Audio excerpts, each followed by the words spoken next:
Good morning students,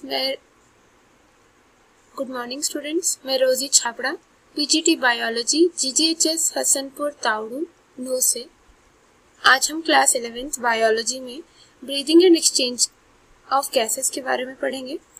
तो जैसे हम जानते हैं कि हमारी लाइफ की जितनी भी एक्टिविटीज़ हैं, for example running, walking, writing, speaking, इन सभी चीज़ों के लिए हमें चाहिए होती है एनर्जी। वो एनर्जी हमें कहाँ से मिलती है? वो एनर्जी मिलती है हमें फूड से। पर क्या सिर्फ खाना खा लेने से हमें एनर्जी मिल जाती है? नहीं, खाना सिर्फ खा लेने से हमें एनर्जी नहीं मिल जाती है। हमें एनर्जी मिलती है फूड के ब्रेक डाउन से। मीन्स जब फूड का ब्रेक डाउन होता है उससे एनर्जी रिलीज होती है।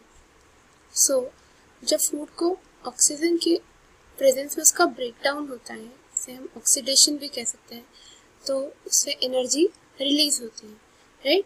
तो ये जो प्रोसेस है जिसमें फूड का ब्रेक डाउन होता है सेल्स के अंदर with the help of oxygen to release energy is called respiration. Process in which food is broken down in the cells with the help of oxygen to release energy is called respiration, right? जैसे glucose जो है इसके break down से produce होता है carbon dioxide, water और energy, right. ये energy जो कि हम अपने डेली एक्टिविटीज में यूज करते हैं, जिसे फिर स्टोर कर लिया जाता है एटीपी के फॉर्म में। So this whole process of break down of food to release energy is called respiration with the help of oxygen, right? ये किस टाइप का रेस्पिरेशन है? यहाँ से हम एक चीज देखते हैं कि रेस्पिरेशन एक कैटाबॉलिक प्रोसेस है, राइट?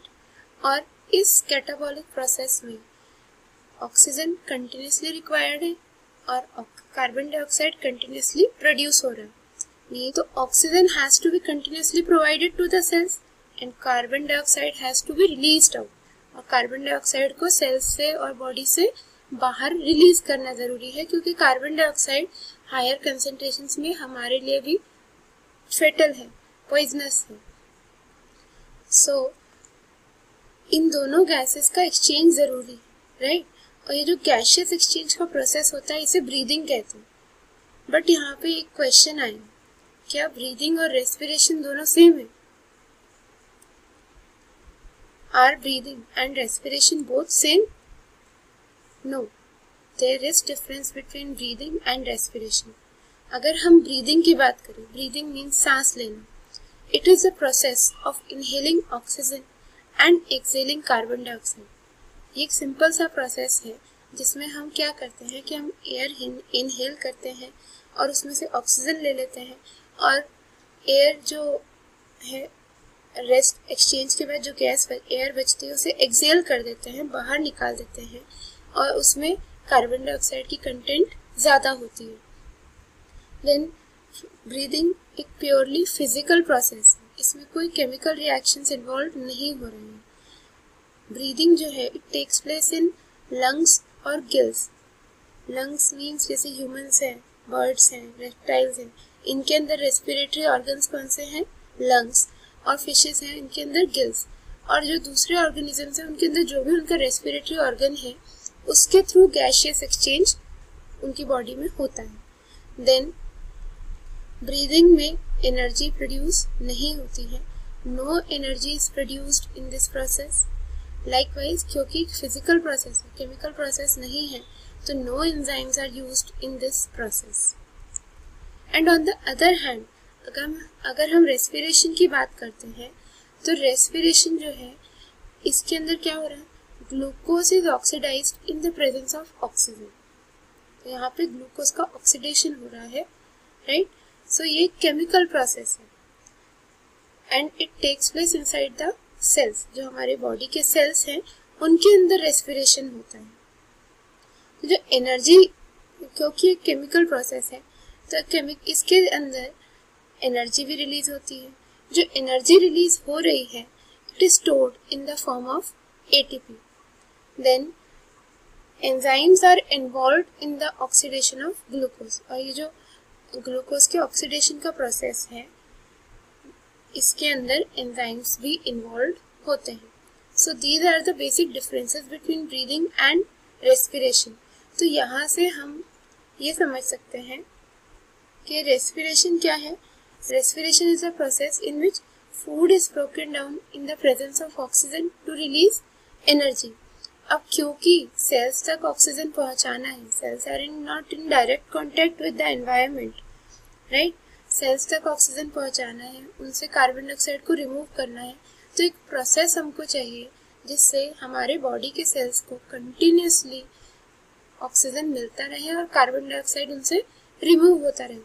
और वो प्रोसेस कौन सा है? वो है ब्रीदिंग। सो हम कह सकते हैं कि ब्रीदिंग जो है वो रेस्पिरेशन का ही एक पार्ट है।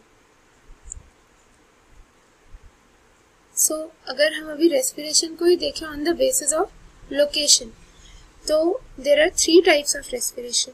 वो है external respiration, internal respiration and cellular respiration.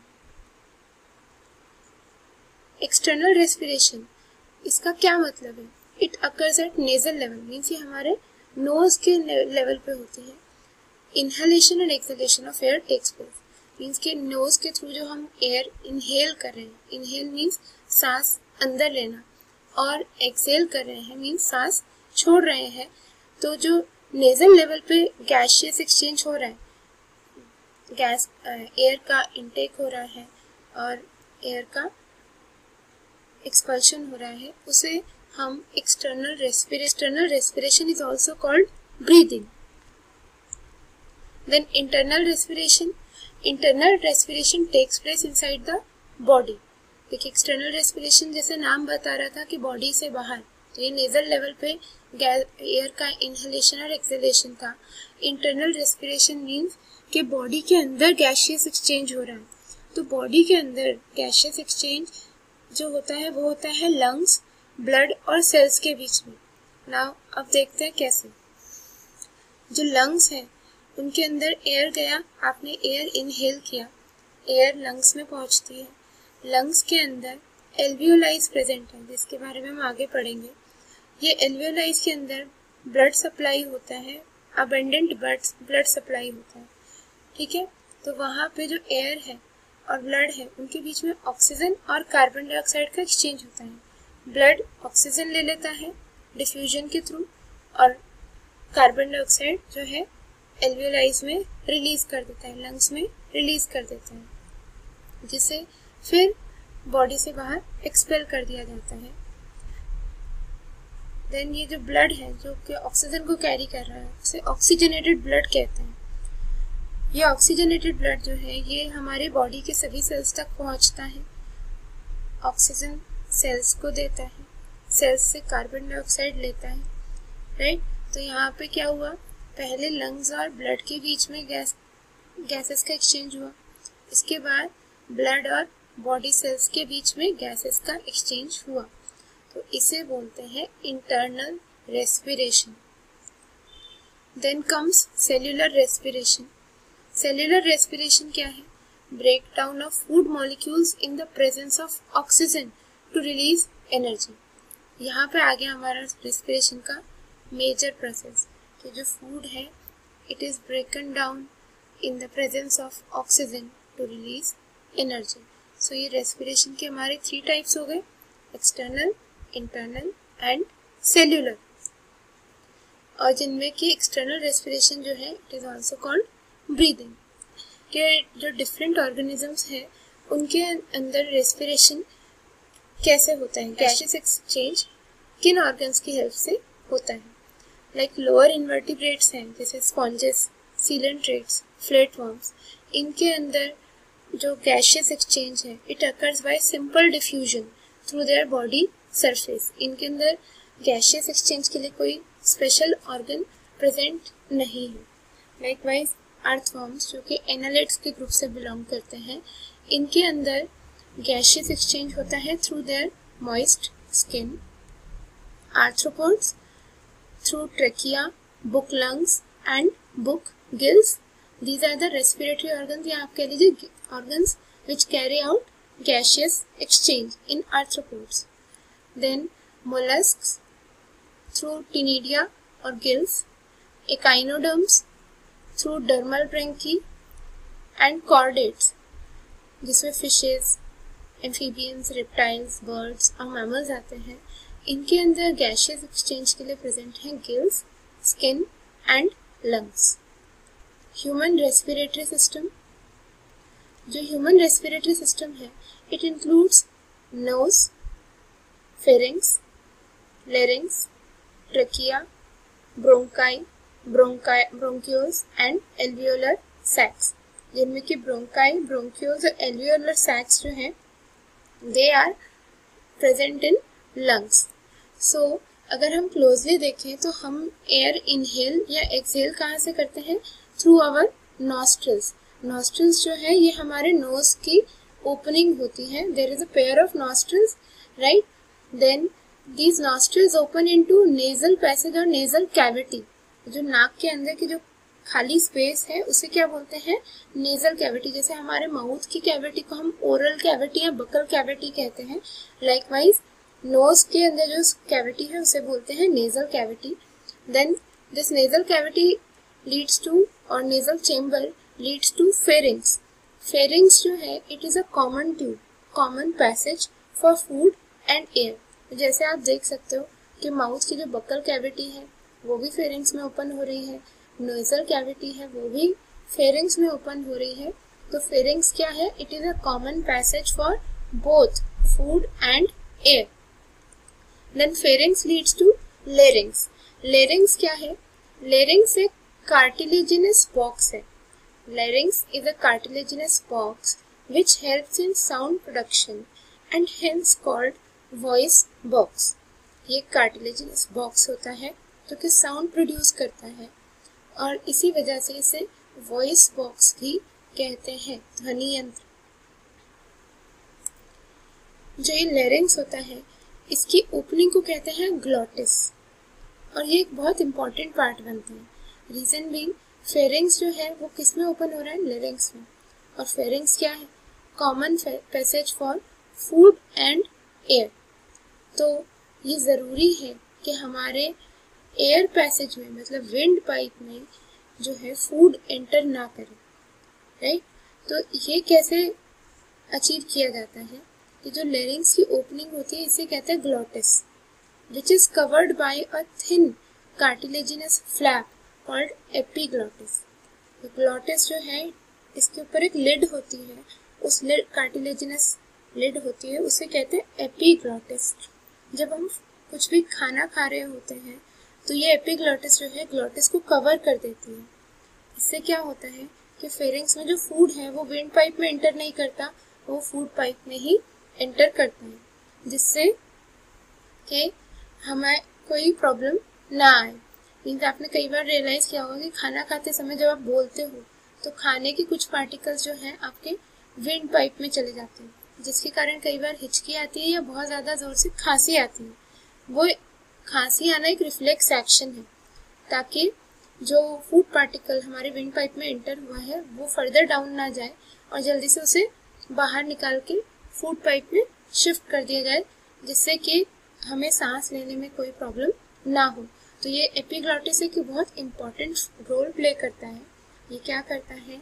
ये लेरिंग्स को बंद कर देता है, ग्लॉटिस को कवर कर देता है जब हम फूड को स्वॉलो करते हैं, जिससे फूड हमारी विंड पाइप में एंटर नहीं करता है। Then larynx leads to trachea. Trachea एक स्ट्रेट मस्कुलर ट्यूब है which extends up to mid-thoracic cavity. It divides at the level of 5th thoracic vertebrae into right and left bronchi. ये जो bronchi है, means ये आप देख सकते हो कि ये विंड पाइप है यानी कि ट्रेकिया है। ट्रेकिया जो है 5th thoracic vertebrae के लेवल पे आके दो ट्यूब्स में बढ़ जाती है, जिन्हें कहते हैं ब्रोंकाई, और सिंगुलर को हम कहते हैं ब्रोंकस। तो ये जो ब्रोंकाई है ये लंग्स में एंटर कर जाती है रिस्पेक्टिवली, और and they further divide into secondary and tertiary bronchi. Means trachea, आप जैसे यहाँ पे देख सकते हो कि जो ट्रेकिया है, ब्रोंकाई है, ब्रोंक्यूल्स है, these are supported by rings. ये रिंग्स आप देख रहे होंगे, ये रिंग्स कंप्लीट नहीं है, ये इनकम्प्लीट होती है, ये सी शेप्ड होती है। ये इनकम्प्लीट कार्टिलेजिनस रिंग्स जो है ये हियालिन कार्टिलेज की बनी होती हैं और इनका फंक्शन क्या है? इनका फंक्शन है to prevent collapsing of trachea in absence of air. Means lungs के अंदर ब्रोंकाइज डिवाइड हो रहे हैं ब्रोंक्यूल्स में, जो ब्रोंक्यूल्स हैं they then terminate into irregular walled vascularised bag like structure called alveoli. जो ये ब्रोंक्यूल्स हैं ये फर्दर जो है जब ये किन में जाके खुलते हैं? ये जाके खुलते हैं irregular shaped bag like structures जिन्हें एल्वियोलाई कहते हैं। And they are highly vascularised, means इनके अंदर बहुत लार्ज अमाउंट में ब्लड कैपिलरीज होती है, तो ब्लड सप्लाई बहुत ज़्यादा होती है। ये जो ब्रांचिंग पैटर्न है ब्रोंकाई का, ब्रोंक्यूल्स का और एल्वियोलाई का, ये सब मिलकर बनाता है हमारी lungs. Lungs are covered by a double layered pleura with pleural fluid between them. जो लंग्स की कवरिंग है उसे क्या बोलते हैं? प्लूरा या प्लूरल मेम्ब्रेन। और ये दो मेम्ब्रेन्स होती हैं। आउटर प्लूरल मेम्ब्रेन जो है it is in contact with the thoracic lining and inner pleural membrane जो होती है it is in contact with the lung surface. और इन दोनों के बीच में जो स्पेस होता है it is filled by pleural fluid. Human का जो रेस्पिरेटरी सिस्टम है इसे फिर दो पार्ट्स में डिवाइड कर सकते हैं। वो है कंडक्टिंग पार्ट, नॉस्ट्रल्स से स्टार्ट होकर टर्मिनल ब्रोंक्यूल्स तक, means nostrils, then nasal chamber, pharynx, larynx, trachea, bronchi and bronchioles. ये जो पूरा पैसेज है इसे कंडक्टिंग पार्ट कहते हैं। ये क्या करता है? It transports atmospheric air to the alveoli, साथ के साथ it clears foreign materials from the air. मतलब एयर के अंदर जो भी डस्ट पार्टिकल्स हैं या जर्म्स हैं उन्हें हटा देता है एयर में से, एयर को ह्यूमिडिफाई करता है और साथ में it brings the air to body temperature. So conducting part का बेसिक काम क्या है? एयर को एल्वियोलाइज तक पहुंचाता है और एल्वियोलाइज से एयर को बाहर एक्सहेल करता है। Then second part is respiratory part या एक्सचेंज पार्ट। तो ये part it comprises of alveoli and its ducts. It is the site of actual diffusion of oxygen and carbon dioxide between blood and atmospheric air. ये जो irregular shaped bag like structures थे जिन्हें alveoli कहते हैं, इनके अंदर rich blood supply होता है और ये actual site होता है जहाँ पे blood और एयर के बीच में ऑक्सीजन और कार्बन डाइऑक्साइड का एक्सचेंज होता है, इसीलिए इसे रेस्पिरेटरी या एक्सचेंज पार्ट भी कहते हैं। लोकेशन ऑफ लंग्स, जो हमारी लंग्स होती हैं वो हमारे थोरैक्स रीजन में या थोरैसिक कैविटी में, मीन्स थोरैक्स रीजन में जो खाली स्पेस है उसे थोरैसिक कैविटी कहते हैं, थोरैसिक कैविटी में प्लेस्ड होती हैं। और थोरैसिक कैविटी एक एयर टाइट चेम्बर बनता है। कैसे बनता है कि dorsally our thoracic cavity is lined by vertebral column. जो हमारी रीढ़ की हड्डी है वो डॉर्सली हमारे थोरैसिक कैविटी को कवर देती है। Then ventrally means front side से जो हमारी थोरैसिक कैविटी है it is protected by sternum. Laterally it is covered by ribs. Then lower side by dome shaped diaphragm muscles. Diaphragm जो है it is a set of muscles या wall of muscles जो कि हमारे thorax को abdomen से अलग करती है। सो जो थोरैसिक कैविटी है dorsally it is lined by vertebral column, ventrally by sternum, laterally मतलब साइड से it is lined by ribs and lower side से it is lined by dome shaped diaphragm muscles, right. Then respiration जो है उसमें जो steps follow होते हैं, अब एक बार हम उन स्टेप्स को भी देख लेते हैं। सबसे पहला स्टेप है ब्रीदिंग और पल्मोनरी वेंटिलेशन। ब्रीदिंग को पल्मोनरी वेंटिलेशन भी कहते हैं, by which atmospheric air is drawn in, मतलब कि हम एयर को इनहेल करते हैं, and carbon dioxide rich alveolar air, इनके एल्वियोलाइज में जब गैसेस का एक्सचेंज हो जाता है ब्लड में ऑक्सीजन चला जाता है, ब्लड की कार्बन डाइऑक्साइड एयर में चली जाती है, तो जो एल्वियोलर एयर है उसको बॉडी से रिलीज करने का काम भी ब्रीदिंग प्रोसेस में ही होता है। डिफ्यूजन ऑफ गैसेस मतलब कि जो ऑक्सीजन और कार्बन डाइऑक्साइड है उनका एल्वियोलर मेम्ब्रेन के अक्रॉस जो डिफ्यूजन है वो सेकेंड स्टेप है। Then transport of gases by the blood, diffusion of oxygen and carbon dioxide between blood and tissues, utilization of oxygen by the cells for catabolic reactions and resultant release of carbon dioxide।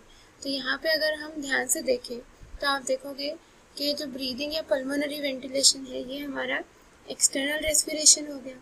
इसके बाद diffusion of gases across alveolar membrane, transport of gases by the blood और diffusion of oxygen and carbon dioxide between blood and tissues जो है ये internal respiration हो गया। And utilisation of oxygen by the cells for catabolic reactions and resultant release of carbon dioxide जो है ये हमारा सेल्यूलर रेस्पिरेशन हो गया, right. Then what is the mechanism involved in breathing. हमने ये तो समझ लिया कि हम एयर इनहेल करते हैं और एक्सहेल करते हैं, बट ये जो ब्रीदिंग है इसमें भी तो कोई मैकेनिज्म लग रहा होगा। ब्रीदिंग एक फिजिकल प्रोसेस है ना, कैसे हम ब्रीथ कर रहे हैं। सो जो इंस्पिरेशन या इनहेलेशन है उसका मतलब क्या है कि हम एटमॉस्फेरिक एयर को अंदर ले रहे हैं। लाइकवाइज एक्सपिरेशन या एक्सहेलेशन मींस एल्वियोलर एयर जो है it is released out.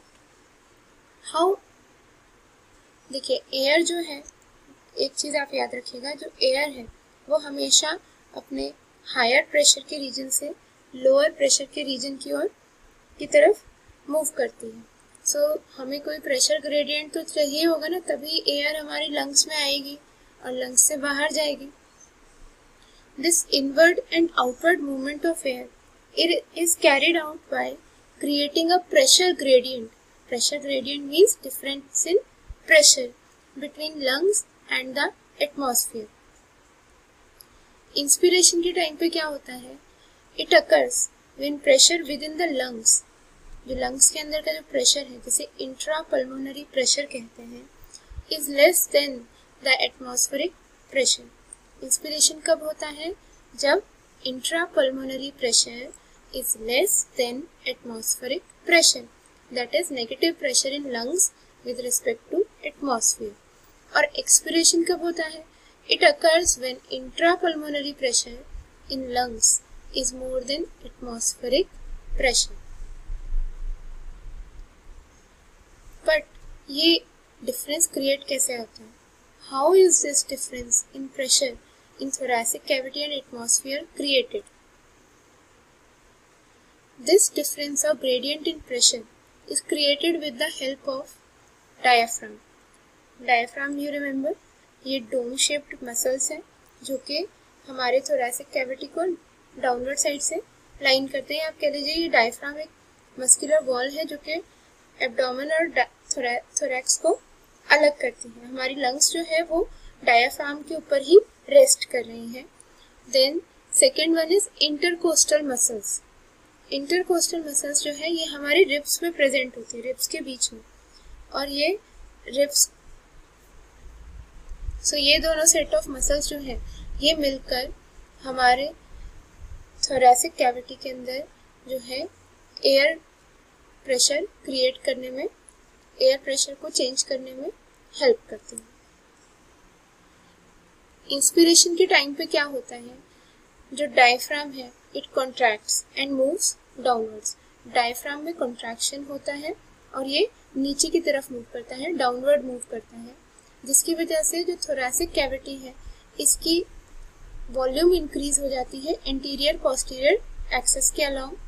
Likewise external intercostal muscles जो है, इंटरकोस्टल मसल्स जो कि रिब्स में प्रेजेंट है, रिब्स के बीच में प्रेजेंट है, वो भी कॉन्ट्रैक्ट करती है, जिसकी वजह से रिब्स और स्टर्नम जो है दे आर लिफ्टेड अप, वो ऊपर की तरफ मूव करती है। सो डायफ्राम में भी कॉन्ट्रैक्शन हो रहा है, वो नीचे की तरफ मूव कर रही है। इंटरकोस्टल मसल्स में कॉन्ट्रैक्शन हो रहा है जिसके कारण वो ऊपर की तरफ, रिब्स और स्टर्नम जो है वो ऊपर की तरफ मूव कर रही है, और इस वजह से जो हमारा थोरैसिक कैविटी है उसका वॉल्यूम बढ़ जाता है, ओवरऑल थोरैसिक वॉल्यूम इंक्रीजेस। इसी वजह से intrapulmonary pressure means pressure inside the lungs becomes less than the atmospheric pressure. और जैसे हमें पता है कि एयर हायर प्रेशर से लोअर प्रेशर की तरफ बहती है या जाती है, इसी वजह से air enters inside the lungs. So this is the mechanism involved in inhalation, then exhalation या expiration. Diaphragm और intercostal muscles में inhalation के टाइम पे contraction हुआ था, right? So when they relax, जैसे ही diaphragm और intercostal muscles relax करती हैं तो वो दोनों अपनी original positions पे चली जाती हैं. Like diaphragm relaxes and arced upwards, और इसी तरीके से जब इंटरकोस्टल मसल्स जो है वो रिलैक्स करती है तो रिब्स और स्टर्नम जो है they go to their original position. इसकी वजह से जो थोरैसिक कैविटी है इसका वॉल्यूम डिक्रीज हो जाता है। थोरैसिक कैविटी का वॉल्यूम डिक्रीज होने के कारण पल्मोनरी वॉल्यूम भी डिक्रीज होता है, जिसकी वजह से इंट्रा पल्मोनरी प्रेशर जो है it becomes higher from atmospheric pressure. बहुत ज़्यादा नहीं, but there is a slight difference, ठीक है ना। जो इंट्रापल्मोनरी प्रेशर है वो स्लाइटली ज़्यादा इंक्रीज हो जाता है एटमॉस्फेरिक एयर से, जिसकी वजह से एयर जो है it is expelled out of the lungs. Resultant air is expelled out of the lungs, air को लंग्स से बाहर एक्सपेल कर दिया जाता है। एक ब्रेथ के अंदर हम वन टाइम इनहेल करते हैं और एक्सहेल करते हैं। On an average a healthy human breathes 12 to 16 times per minute. The volume of air involved in breathing movements can be estimated by using a spirometer, which helps in clinical assessment of pulmonary functions. With this, our session ends here. Thank you.